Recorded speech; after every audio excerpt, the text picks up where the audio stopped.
The happiness of society is the end of government.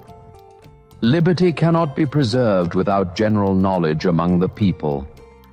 Our Constitution was made only for a moral and religious people. It is wholly inadequate to the government of any other. There is danger from all men. The only maxim of a free government ought to be to trust no man living with power to endanger the public liberty.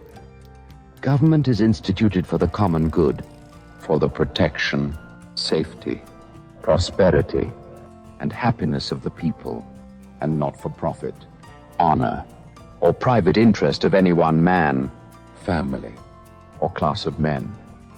Power always thinks it has a great soul and vast views beyond the comprehension of the weak. Remember, democracy never lasts long. It soon wastes, exhausts, and murders itself. There never was a democracy yet that did not commit suicide. Human nature, with all its infirmities and deprivation, is still capable of great things. The science of government it is my duty to study, more than all other sciences. Great is the guilt of an unnecessary war. Property must be secured, or liberty cannot exist. Posterity. You will never know how much it cost the present generation to preserve your freedom. The preservation of the means of knowledge among the lowest ranks is of more importance to the public than all the property of all the rich men in the country.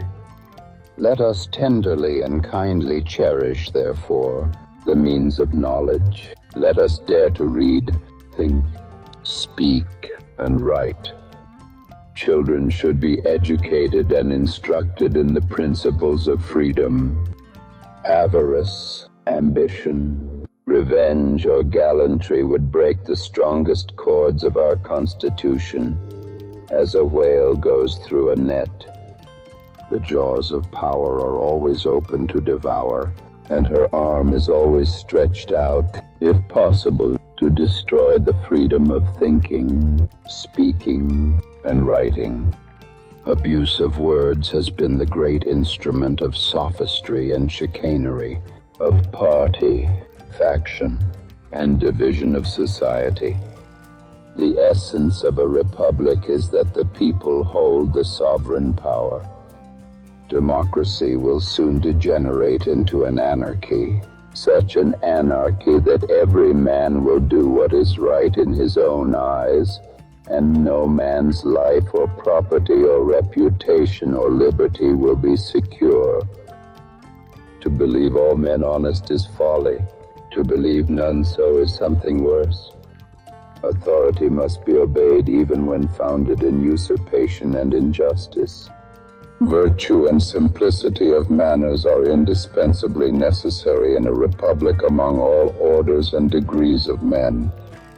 The moment the idea is admitted into society that property is not as sacred as the laws of God, and that there is not a force of law and public justice to protect it, anarchy and tyranny commence.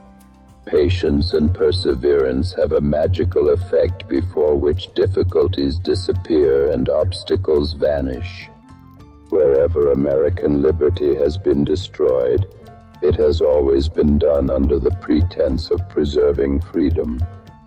All the perplexities, confusion, and distress in America arise not from defects in their Constitution or Confederation, not from want of honor or virtue, so much as from downright ignorance of the nature of coin, credit, and circulation. Have you ever found in history one single example of a nation thoroughly corrupted that was afterwards restored to virtue? Because power corrupts, society's demands for moral authority and character increase as the importance of the position increases.